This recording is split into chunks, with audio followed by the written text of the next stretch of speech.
This episode of the New Music Industry Podcast is sponsored by Koji, the world's most powerful link in bio for musicians with over 200 free-to-use link in bio mini apps. Grow your social media following, build your email lists, get your music heard, and make money in minutes, all with Koji's easy-to-use mini apps. Collect tips, sell cameo-type video greetings, stream your playlists, sell your merch, sell locked photos and videos, run giveaways, create and sell NFTs, crowdfund a new album or tour, and more, all in one place.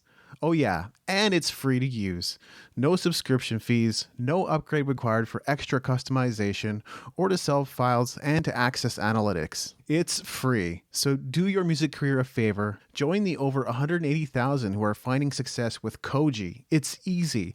Head to koji.to/new music industry podcasts. That's koji.to/new music industry podcast and get your free Koji account today.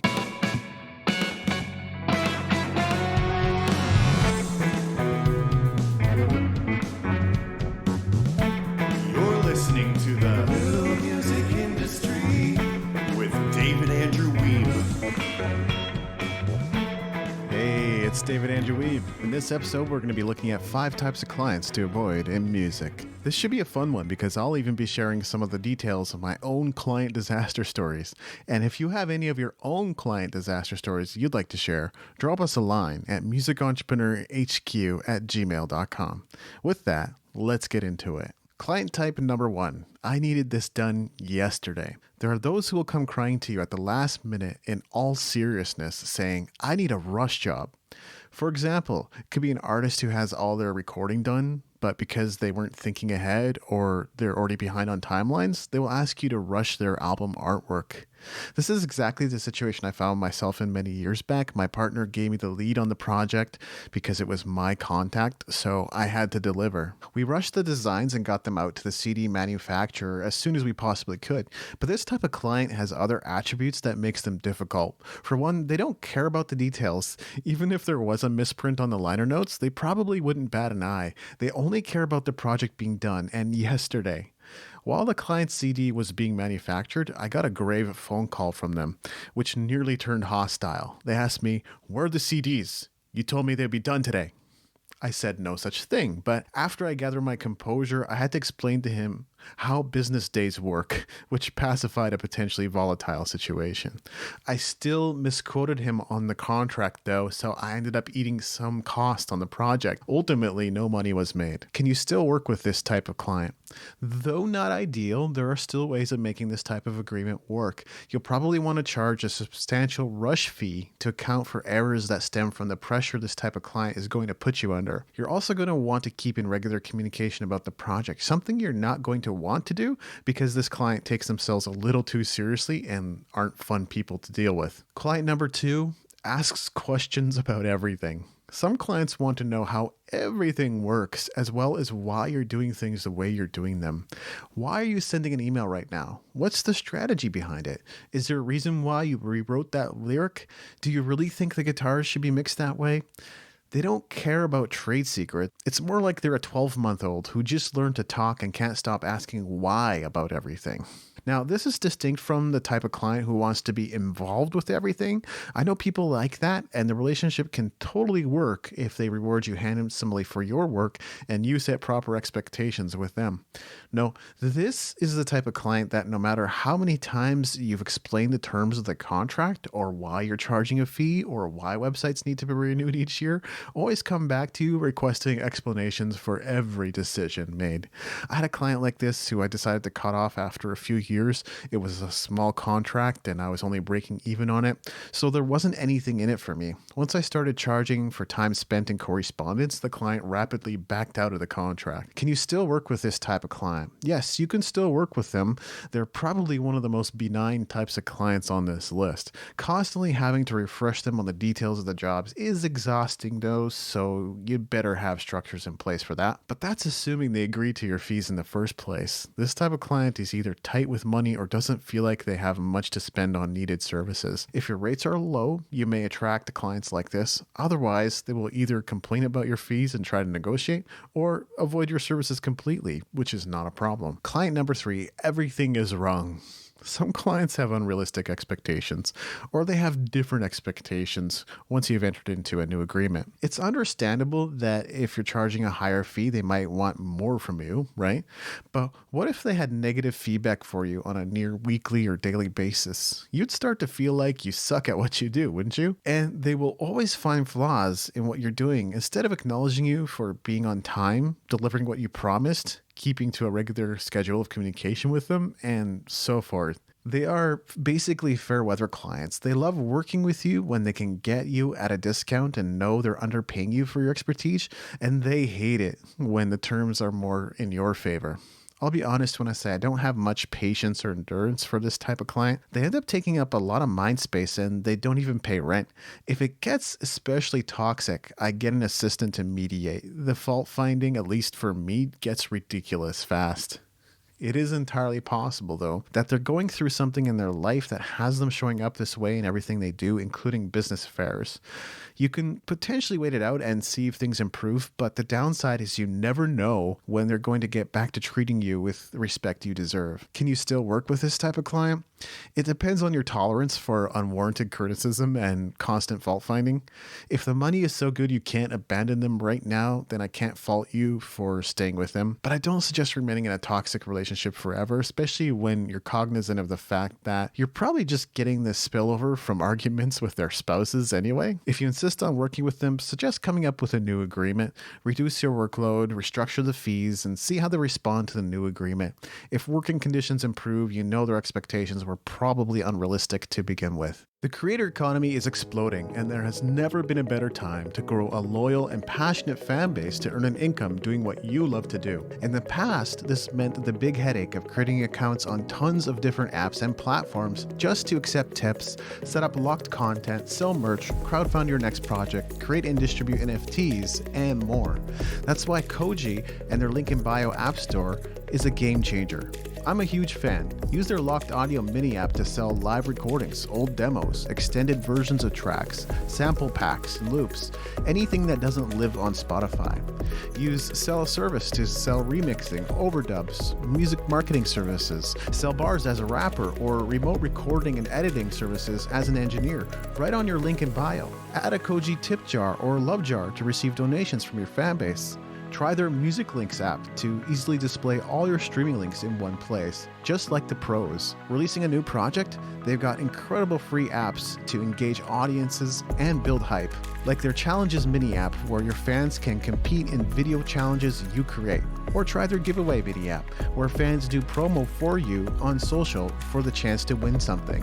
I'm just scratching the surface here, so you should really go explore the Koji platform and their link in bio app store for yourself. It's free. Head to koji.to/new music industry podcast. That's koji.to/new music industry podcast. Especially those of you who are using an outdated link tree or other featureless link in bio. Join the creator economy power wave today with Koji to create the life you love through music. Client type number 4 claims to be an expert and doesn't know anything about their so-called expertise. What if someone came to you and said, I love ABC independent artist. I want you to choose 10 of their songs and cover each of them. I will pay you well for the project. Sounds like a sweet deal, right? Only they don't know that ABC Artist has only ever written, recorded, and released 5 songs, not 10. It sounds absurd, but trust me, this happens. So when you come back to them with your 5 covers, they will make you wrong for not having followed their instructions. They wanted 10 songs. Keep in mind, they are a self-proclaimed expert in this field. They know everything about ABC Artist, and if you question them, they're going to show you how wrong you are. The first time I encountered a client like this, there were no initial warning signs. I worked hard and pulled late nights to get the first draft of the project out to them because it was a big project. After requests for revisions came, I knew what I was dealing with. Someone who had somehow risen to the status of expert in their field, but didn't know anything about the topic they were supposed to know so much about. If they knew, they wouldn't have requested the revisions they requested me. Fortunately, with this project, I was working through an intermediary. I requested payment for the work I'd done to that point and left changes to the capable hands of the intermediary's team. Can you still work with this type of client? Sure, but it's going to take patience. Expect them to request a lot of revisions, which you may not even be paid for. Also, you want to avoid embarrassing them and telling them that they're wrong. You want to come up with a suggestion that makes the project workable and then make it sound like it was their idea all along. Client type number 5, money's not a problem. This type of client will tell you that money's not a problem while expecting you to work on performance. They won't even pay you a deposit upon beginning work. They will talk about how great and honest they are, how they are different from everyone out there, and go on about how they are the shining example of integrity and virtue, and you will be wowed and impressed. But at the end of the day, they have no intention of paying you in full, and they don't even care about all the trouble you might go through just to accommodate them and their needs in your schedule. A few years back, I made the mistake of taking on a client like this. I started getting up at 6 a.m. each morning just to take on a few extra hours of work each day. What did I get in return? My client immediately began burning bridges with my contacts. I told them that when you're just getting started in PR, if someone so much as asks you what your favorite hamburger is, you answer them. Plenty of people who know nothing about anything are featured on radio and TV newscasts daily and are made to sound like experts. But no, this client's great virtue and pride would not allow him to talk to someone with a different philosophy on life. I learned my lesson on this one and cut ties with him as soon as humanly possible. Can you still work with this type of client? If you take on a client like this, you should either expect to earn a fraction of your quote or nothing at all. I don't suggest arguing with the money's not a problem type. It won't get you anywhere. After all, they don't think their poop stinks. I took on a client like this recently, and in the first few calls, he cut my expertise down to size, saying he didn't even need to hire me and that he could do it all the work himself. I'm not expecting to make money on this contract. I'm doing it as a favor, but rarely will you find me associating with this type of person. Eventually, they push most people away. My recommendation, stay away from these types at all costs. And here's your episode summary. The first client type to avoid is one that needed it done yesterday. If you can accommodate rush jobs, adjust your margins to make money on the contract, and set expectations with this type of client, you can still be successful. But if you can't dedicate the time and attention needed to complete the contract speedily, don't bother. The second client type is like a child who can't stop asking why. They don't care about your process, but they are critical of it. They don't have trust, and that trust can be built by constantly reassuring them and giving them timelines. But even then, sometimes they will prove difficult to work with. The third client type has it that everything is wrong. There is no satisfying them, no matter how well you execute. They will find fault with everything. The fourth client type is pretty sure they know better than you do, even if they haven't done their homework. This is often problematic in new and emerging fields, like NFTs, that only have a small established presence. Prepare for constant revision requests, which you will not be paid for if you intend to work with them long term. The fifth client type is convinced they are smarter and better and more talented than anyone.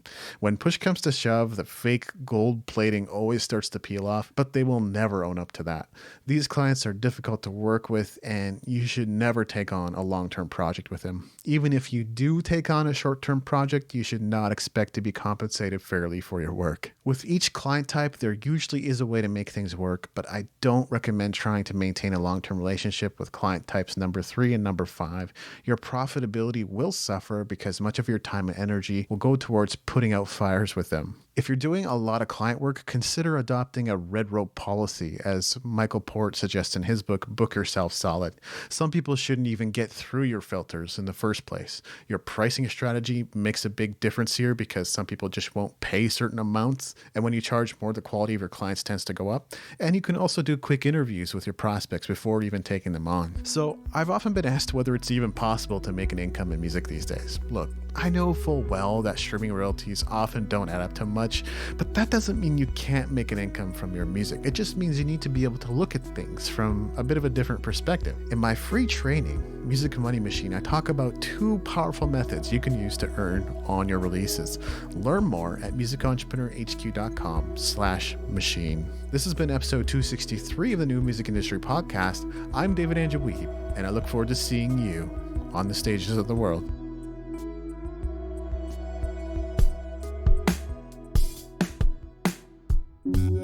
Thanks for listening. The opening theme, closing theme, and closing segment ambient music was created by Brian Bob Young. If other music was used in this episode, it's credited in the show notes at musicentrepreneurhq.com. Please leave us a rating and review in iTunes to help us spread the word about the show.